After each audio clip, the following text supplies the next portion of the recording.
Momen bikin ngakak, di mana timnas China pagi hari tadi disuguhkan nasi kuning spesial buat kota Makassar. Momen ini buat fans timnas Indonesia sampai heran. Di balik momen ini pemain China nambah terus bahwa tak berhenti mengunyah.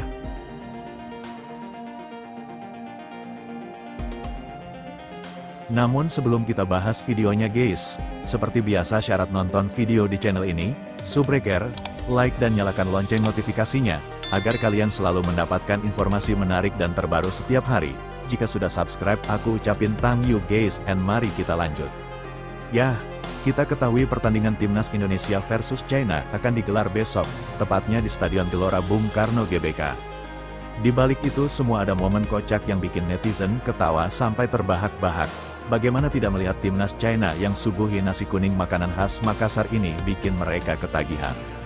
Timnas China bisa mendapatkan suguhan ini harus keluar dari hotel mereka menginap. Secara kebetulan ada penjual nasi kuning yang letaknya bersebelahan dengan hotel mereka menginap. Sebelumnya pemain ini hanya segelintir saja yang keluar dari hotel di pagi hari tadi. Namun setelah melihat penjual nasi kuning yang agak aneh, membuat mereka tertarik untuk mendekatinya. Dengan coba-coba melihat, mereka malah tertarik ingin mencicipinya. Setelah tahu rasanya yang nikmat, salah satu dari mereka langsung memanggil rekannya yang lain. Dengan menunggu antrin, penjual ini heran kok ada orang China suka nasi kuning. Biasanya mereka sarapan dengan makanan yang bisa dibilang cukup enak juga seperti roti, atau bahkan telur dan mie. Netizen tuan rumah juga sampai kepo dengan pemandangan yang agak unik ini. Mereka menilai timnas China ternyata tak pilih-pilih soal makanan. Timnas China optimistis bisa menang saat berjumpa timnas tuan rumah, yaitu Indonesia. Mereka menyebut tak terlalu sulit untuk meraih kemenangan besok. Timnas Indonesia menjamu China pada laga ke-9 putaran ketiga grup C kualifikasi Piala Dunia 2026 zona Asia di Stadion Utama Gelora Bung Karno, Jakarta, Kamis, tanggal 5 Juni tahun 2025, malam WIB. Laga ini krusial dan sangat menentukan bagi perjalanan kedua tim menuju Piala Dunia 2026. Timnas Indonesia dalam posisi lebih baik, berada di urutan keempat dengan nilai 9, dan punya kans lebih besar untuk lolos fase berikutnya. Mantan pelatih Timnas Indonesia, Rahmat Darmawan, punya pandangan mengenai prediksi duel di atas lapangan nanti. Timnas Indonesia tentunya diwajibkan banyak belajar dari apa yang terjadi di pertemuan pertama. Sedikit menengok ke belakang. Tepatnya pada pertengahan Oktober tahun 2024, Timnas Indonesia sudah menjalani pertemuan pertama di markas China pada ronde ketiga kualifikasi Piala Dunia 2026 zona Asia. Namun kekalahan diderita Timnas Indonesia saat bertandang ke markas China. Skuad Garuda takluk 1-2 kala bertanding di Qingdao Youth Football Stadium, Shandong, Selasa, tanggal 15 Oktober tahun 2024, malam WIB. Dalam pertandingan 5 bulan lalu, The Dragons, julukan timnas China, unggul lebih dulu pada menit ke-21 melalui Behram Abduweli.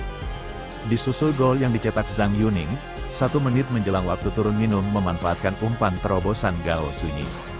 Timnas Indonesia hanya bisa membalas 1 gol melalui aksi Tom Haye pada menit ke-86. Kekalahan saat itu bakal coba dibalas oleh Timnas Indonesia pada pertemuan kedua di Stadion GBK 3 hari lagi. Meski kalah, Timnas Indonesia lebih mendominasi permainan ketimbang China kala itu. JIZS-DKK punya 14 tembakan dan 6 diantaranya ke arah gawang. Timnas Indonesia juga unggul dalam penguasaan bola sebesar 76% berbanding 24%. Tendangan sudut juga unggul 6 berbanding 1. Rahmat Darmawan menilai Timnas Indonesia benar-benar sangat dominan atas China di pertemuan pertama, meski harus dihukum 2 gol karena kurang konsentrasi. Menurutnya, China tak akan jauh berbeda gaya bermainnya dari pertemuan pertama. Saya pikir di kandang saja dia akan melakukan taktik menunggu kita, apalagi nih sekarang dia main away, begitu logikanya. Jadi pasti mereka tahu Indonesia akan sangat butuh kemenangan dan pasti Indonesia akan keluar menyerang, terangnya dalam kanal YouTube Nusantara TV, Senin, tanggal 2 Juni tahun 2025. Jadi dari situ kita sudah bisa membaca bahwa kemungkinan besar Cina yang akan dominan menunggu, lanjut pria yang akrab disapa RD. Timnas Indonesia punya wajah baru untuk 2 pertandingan tersisa nanti, adalah masuknya winger Persib Bandung, Beckham Putra, yang dipanggil untuk menggantikan Septian Bagaskara karena cedera. Banyak yang beranggapan Beckham Putra bisa menjadi opsi menarik ketika Marcelino Ferdinand absen karena akumulasi kartu kuning. Namun menurut RD, Beckham Putra bakal lebih banyak difungsikan sebagai pemain sayap lincah dan cepat, berbeda dengan karakteristik permainan Lino. Beckham Putra dan Septian Bagaskara ini sebenarnya beda posisi bermain.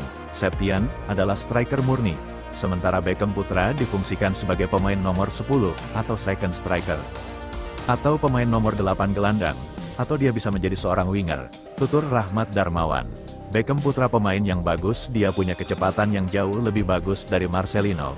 Bedanya adalah Marcelino punya kelebihan dia sangat smooth dalam dribbling dan dia pintar menempatkan posisi. Justru pesaing Beckham itu Yakob Sayuri, Egy Maulana Fikri, dan Stefano Lillipali. Semua tergantung kebutuhan dan taktik pelatih, tandasnya.